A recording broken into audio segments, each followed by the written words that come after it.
Hey everybody, it is Brian here with Fireside Digital once again, bringing another video to you to help the local small business owner, just business owners in general that are trying to figure out what content they should be producing for their website. What blog post topics should you be talking about? Now, as we think about the evolution of Google search results, basically we're at the point now where Google says we are going to rank the top sites based on a lot of factors, but some of the top ones coming into play now are, does your client or ideal customer query match something you have on your website? For instance, if you're in emergency plumbing, do you have, and the client types in toilet overflowing, emergency plumber for toilets, and you have a page dedicated to emergency plumbing for toilets as a service, you are matching pretty much one for one each word to the query on your website, and Google will see that and reward that. Now, that's kind of a short example because customer queries sometimes, and they've kind of gotten longer a little bit, have grown over time. So what we're going to show you today is the easiest way to find topics related to your services that your clients are typing into Google. And it's super, super simple. There are tools that do this. Ahrefs is a digital marketing tool, and SEMrush. Both of them cost between $100 and $180, depending on the programs or the program you select. Those are tools digital marketing professionals use, we use, but you can do this so much easier, and I'm going to show you how real quick. The only thing you're going to need is Excel or a Google spreadsheet. Google Sheets. Google Sheets is absolutely free, and a computer with the internet. So let's jump right in. We're going to use a niche that I've never actually even dug into before in my entire life. We are a service-based organization, so we deal with plumbers, electricians. If you install it or it can go into a house, we pretty much deal with it, and commercial entities as well. But let's search for dog grooming. It just came to mind today, and it's one of those things that digital marketing professionals everywhere talk about, like dog training and dog training tips and its affiliate. But let's hop into dog grooming, and I'm just going to show you, if you had a dog grooming company, what that would look like. So first thing we're going to do is we're going to skip all this stuff up here. We're going to skip the ads. We're going to skip the 3-packs. You can see there's a dog groomer in Katy. There's other businesses here off of 6 in Katy, Yelp. We're going to move through all that. And then we're going to hop into this place called People Also Ask. And you want to go ahead and take a look at this, because this is beyond just typing dog grooming.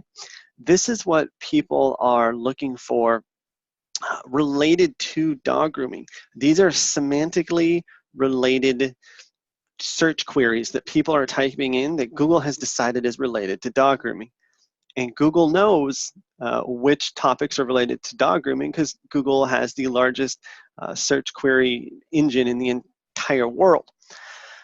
So let's have a look at topics we could write about. Now, the first one that always comes to mind, and I'm just going to throw this out there for everybody. This isn't related to just the dog grooming niche. This is related to any niche in the entire country, almost in the entire world, and it's the cost of the service or product that you offer. Now, if you're offering products, obviously you're going to have a cost.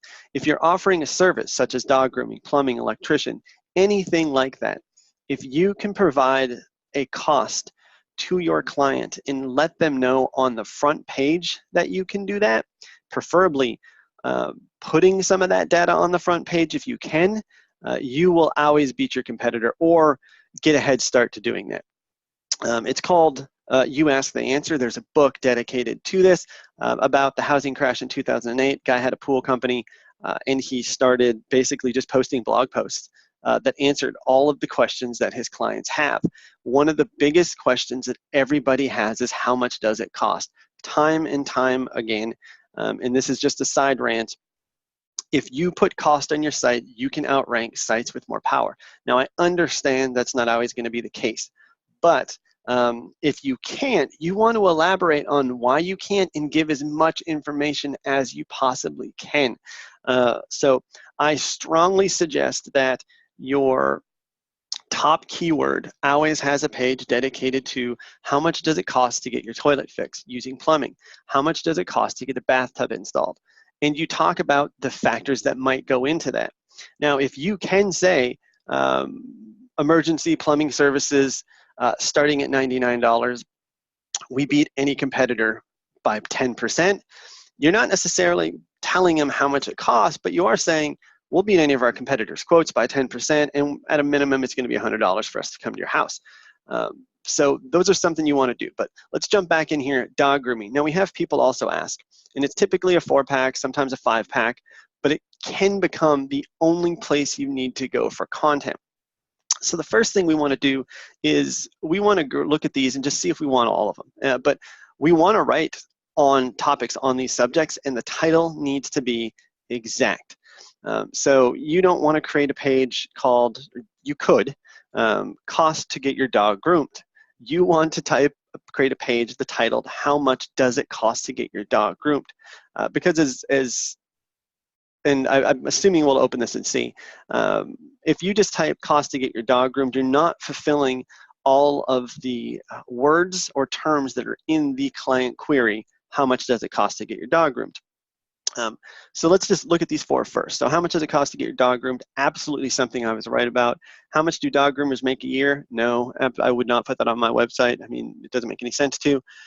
Do you have to have a license to be a dog groomer? I would absolutely put that on my website. Now, it's not necessarily fulfilling a term somebody's coming to you for. So it might not be somebody that has a dog that wants to get them groomed and they're looking to make sure that people have licenses, but it could be. So in my eyes, it's just somebody trying to figure out if they can just be a dog groomer and if they need a license or not. And then what's including with dog grooming. So there's 3 things here we want. I'm just going to highlight them all. We're going to go over to Excel. We're going to drop them in. So we can see we have these 4. I'm actually just going to paste them as plain text. Let's see if I can get them to stick. All right. And we don't want how much. So right off the bat, we have an entire 3 topics we could write about that we know are popular inside of Google. But now the power of this technology just continues. So when we tag one single category here, I'm going to open this and show you what happens at the bottom. I'm going to open at the top so you can see what happens towards the bottom of it. So when we open it up, did you see these 2? They just jumped right in here. So as you continue to open these, you get more search query suggestions that people are asking about. So now we got another one that says, how often should your dog be groomed? Well, that is definitely something I would want to talk about. And we got more that open, and we get more that open.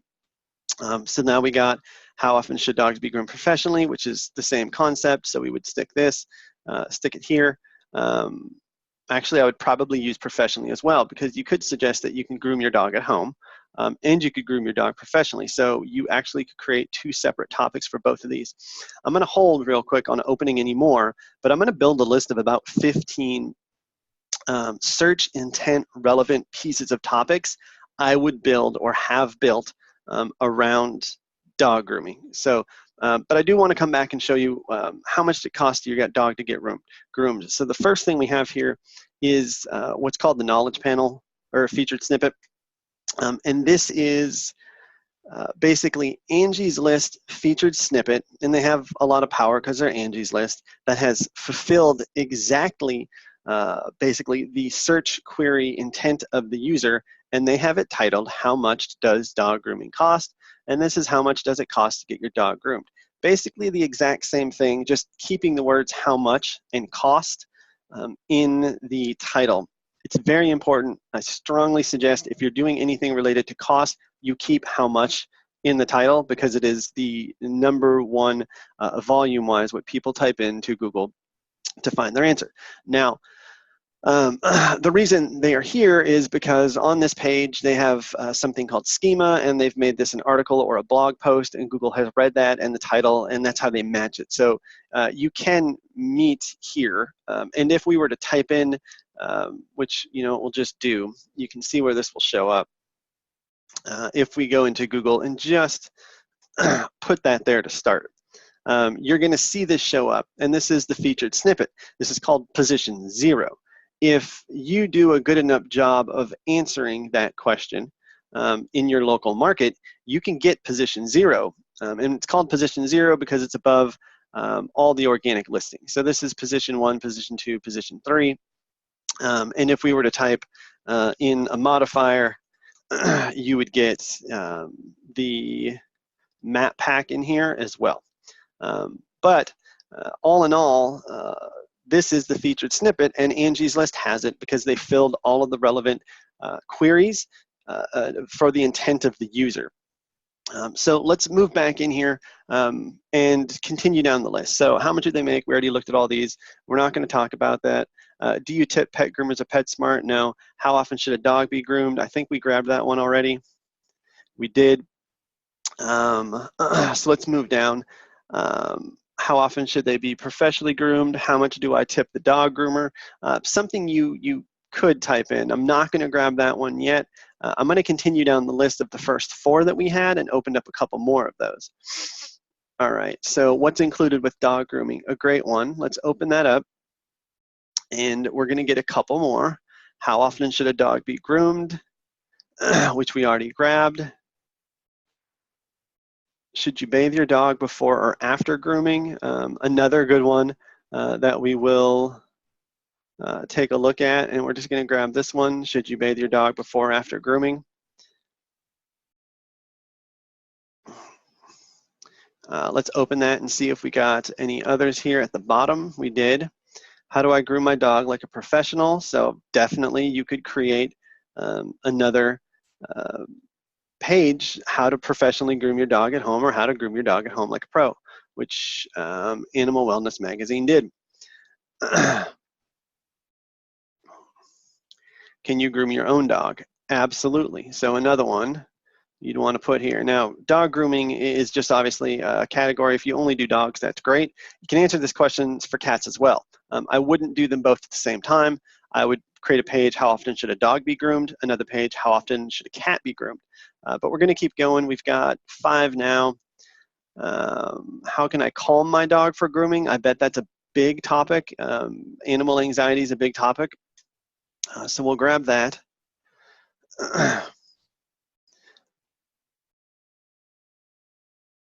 All right, we're going to move back up into this, and I'm going to close some of these real quick so we can get just most of our topics listed in order, and I can look at them to see if there's anything we missed or anything I want to elaborate on, because we don't really want to move into sedation for dogs. So we're going to jump back up here and just see what we have on the page. And like I said earlier, this will go on forever. You will have a page of people also ask, and that's where kind of some of these search tools like SEMrush and Ahrefs, they pool their data from this exact thing. So there's no reason to spend $100 up front unless you really want to keep tabs on your business. And even then, SEMrush, SEMrush.com, has a free plan that lets you run a few queries a day, and it also gives you the ability to run a single project, and you can use your business. Now, if you have multiple businesses and multiple locations, that won't work for you. So let's jump back in here. How much does it cost? We got that. Okay, so do you tip? No. How often should a dog be groomed? We got that one already. Should you bathe your dog before or after grooming? How often should they be groomed professionally? I think we have that. Was separate. We talked about how much do you tip the dog groomer? You could definitely write about that. I don't know that I would right away, but you could put it in there. How long does it take to groom a dog? That's a good one. All right, let's grab that one because we want to know how long our dog's going to be there. So let's grab that, and then we'll see what else opens up because of that. Just going to grab a few more. Let's see what opens up because of that.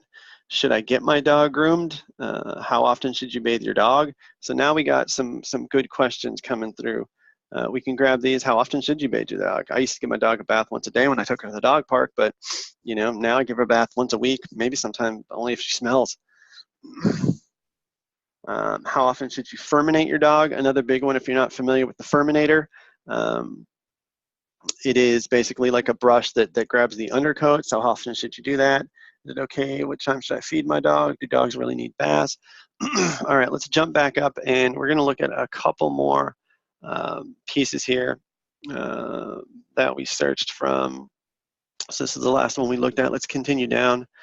Do dog groomers express glands? That's a good question too. Why do you express a dog's glands?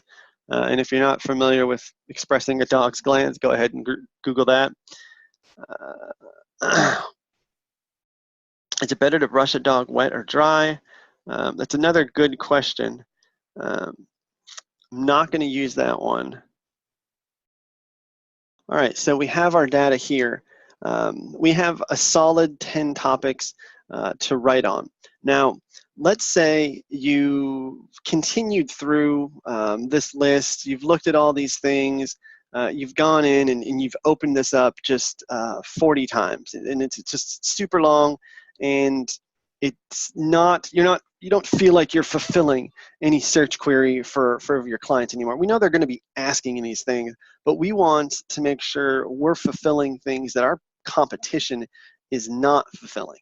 And we want to make sure we're thinking outside the box that our competition isn't thinking of outside of the box. So the next thing we want to do to continue finding content ideas, and this will keep you busy. If you have a content writer, 10 pieces of content, and you have them pumping out one every other day, that's going to last about 2 or 3 weeks. Typically, you're going to post once a week.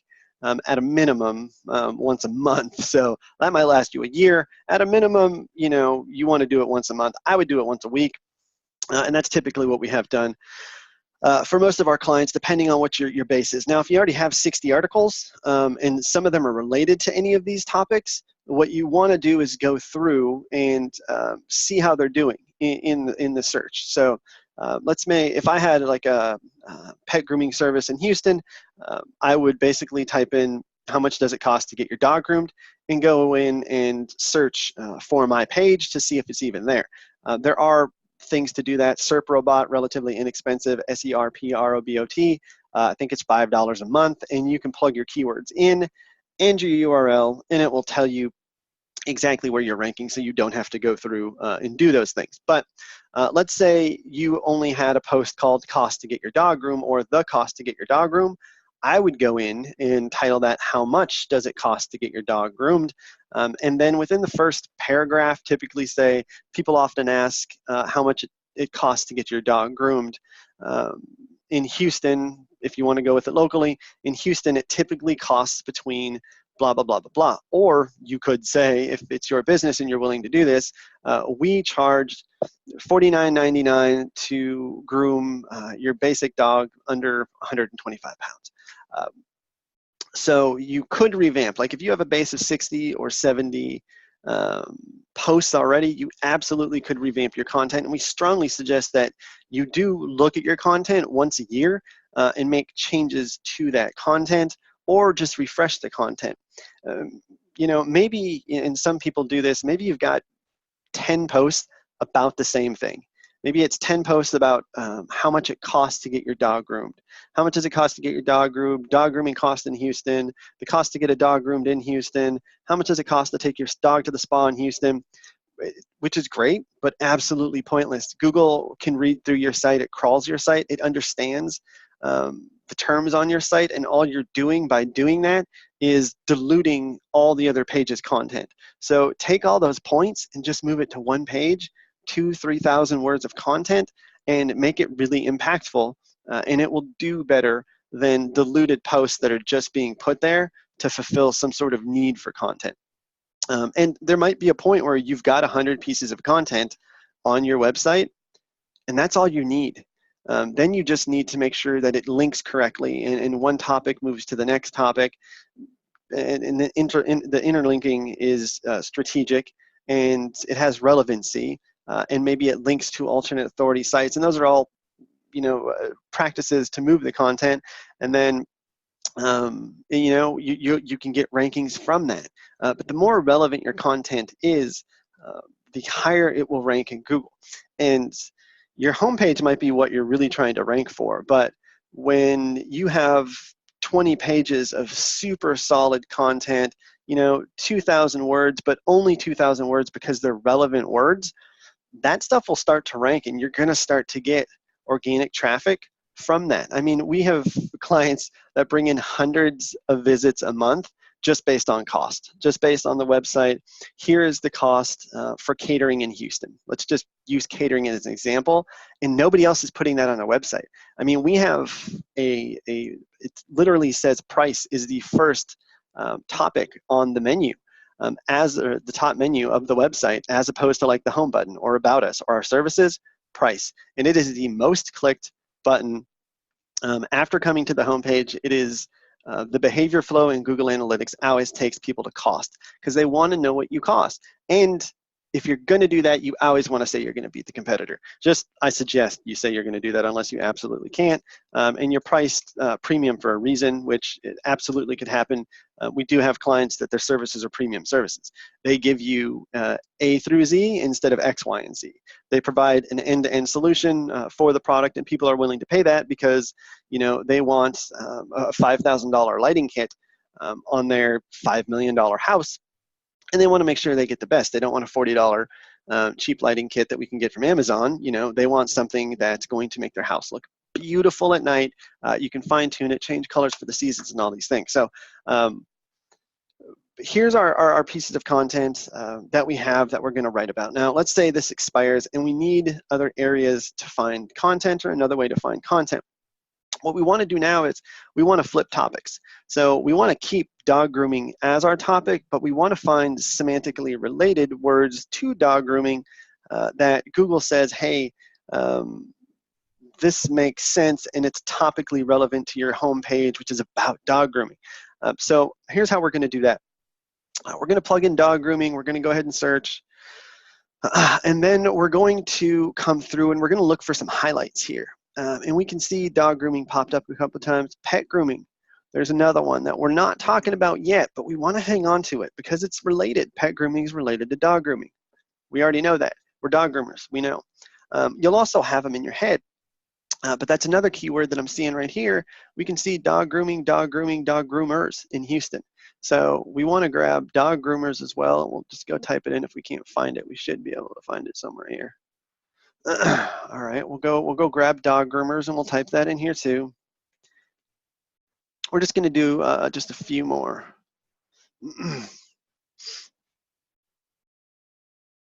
All right, and then all else fails, we're going to come down to the bottom and we're going to go twofold here. First, we're going to do searches related. So cheap dog grooming in Houston, and this is more keyword content. We're not going to write a post called cheap dog. We're just looking for alternates of grooming. So mobile dog grooming, pet grooming, grooming, pet salon. So that's another one we don't have yet. Pet salon, maybe dog salon. We're going to plug in here in just a second. And the last place we're going to do this is we're just going to type in dog grooming and then we're going to open it up. And we're going to look just a little bit more. And it's basically all the searches that are related to the bottom. All right, so now we move into the same thing and we do dog groomers. And we're going to come down and we're going to grab the people always ask. So how much does it cost to get a dog groomed? We already have it. How much do dog groomers make a year? How much do you tip your dog groomer? All right, let's open this one up. Let's open all these up and just grab everything we can from it real quick and just see if there's anything that we might have missed. And now we're getting a little crazy, but we've ran out of content that we're seriously serious about at this point. Let's go back and close all these and just see if we opened up anything else. If not, we'll move into pet groomers next, and we'll go and see if there's anything that we can use topically that's related. All right, so how long does it take a dog groomer? That's actually a really good one. I would probably use that as well. So how long does it take to become a dog groomer? Do you need experience to pay a pet groomer? How much do mobile dog groomers make? Do you tip when you board your dog? You probably want to write about tipping at this point. This is a good one too. So now we got something I didn't even think about. You could go breed relevant. So how often should X breed be groomed? And I bet that's big. because there's going to be all kinds of questions about each individual breed. You could probably elaborate that for years. If I had to guess, you could elaborate that for years, and that will drive a ton of organic traffic. Now, that's the content ideas. We put that in front of you, right? And I'm going to keep this short here because I think I've ran in my 20-minute mark at this point. Now, let's say this is your business. If this was my business, I would be joining either as an individual or as a business, because you can do this in Facebook. I would be joining groups dedicated to dog breeds, and hopefully like in your area. So Facebook group like Labradors in Houston or Houston Labrador, they have them all over, and you could be posting these articles there. Now, you know, they might consider it spam, but if it's added real value, it would be a gold mine for them to get an understanding, because these are people that have Labradors that want to get them groomed or want to groom them at home. And you're providing a relevant service first, and second, information to them that allows them to move forward. So, you know, maybe they live by you, maybe they don't. At the end of the day, they'll visit your website if your topic is relevant, and they'll stay there and they'll search around for a little bit, and that's what we want them to do. Google rewards topically relevant sites to a user search query. So keep it in mind, just a great way to go through and find content to write about that we know is relevant to what your customer avatar or your perfect customer or perfect client is searching for. So if you have any questions, drop them in the comments, or just shoot us a line over at info@firesidedigital.net. Thanks, and have a great day.